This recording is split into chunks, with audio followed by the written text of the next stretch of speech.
as I ask you almost every single night, what is your reaction to this breaking news? And it's not funny, but it's laughable. Every single time I have you on, there is some breaking news. The president has done something outrageous, and here we are reacting to it.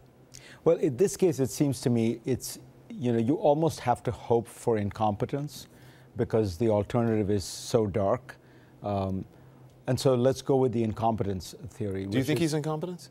Well, I certainly think that he does not seem to either understand or care about the structures and processes of high government office. This is one of those cases where, again, the fact that you ran a pretty successful real estate franchising operation in New York City does not really translate into running the United States, because this is a matter of kind of very, very sensitive intelligence, how you shared, who you shared with. And you need to understand, your governments spend, we spend $70 billion on intelligence. Other countries spend billions and billions of dollars. These are the crown jewels of these.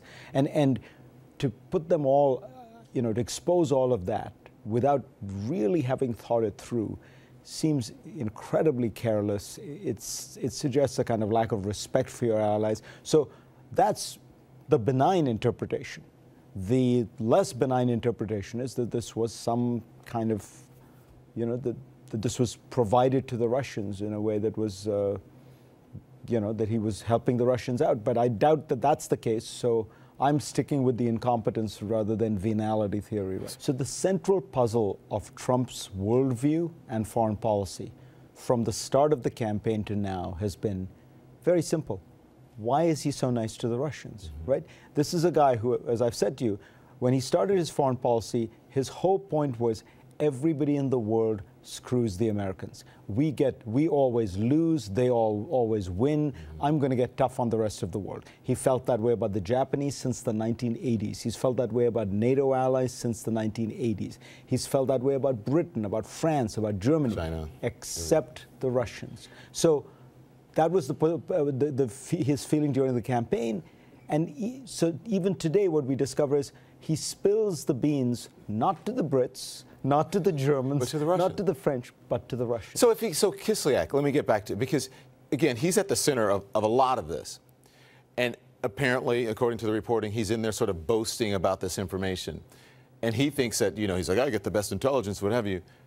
Does he understand that Kislyak and the Russians may be playing him in the Oval Office? Does he not understand that? Is his ego that big, or he's not that self-aware that he may not realize he's getting played himself?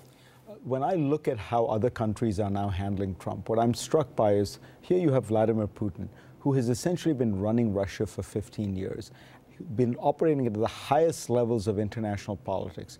He's running circles around us. If you look at Xi Jinping, he has been, he's been a seasoned political operator for 30 years.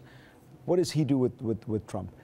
Trump tries to do the Taiwan play, he shuts it down completely. Then he rewards the Trump organization, bizarrely, with 35 trademarks that they've been trying to get for years and years. He rewards Ivanka Trump with trademarks that they've been rewarded. So these guys are playing at a very high level of sophistication. They've learned that if carrots they say, and sticks. Mr. Trump, you're the best, you're the smartest, right. Whatever, that he will. Right. I just wonder, are we, one of the things Trump kept saying is, you're going to get tired of winning once I'm president. Winning start. And I'm wondering, where are we winning yet? I'm waiting for that scoreboard.